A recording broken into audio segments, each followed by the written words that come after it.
What's up, guys? Got this 2012 Jeep Grand Cherokee SRT8 here. She's a beaut. Takes care of it. Got the exhaust off. We're replacing the drive lines and four-wheel drive line. This thing binds up. You can see it right here. And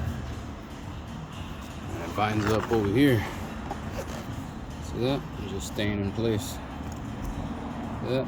It's stuck, causing a little rattly, metallic-y noise transferred from the rear to the front. And then this one too, right here. All the grease leaked out. I'll show you guys on the car the signs of these things leaking out. See all that right there? I don't know if you can really see it, but all that's all grease on the rear one.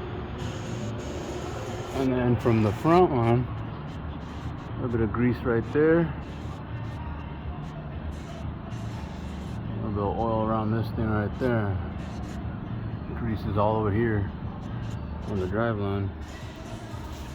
Well, you gotta replace those bad boys. Keep that noise out, guys. Keep you guys posted.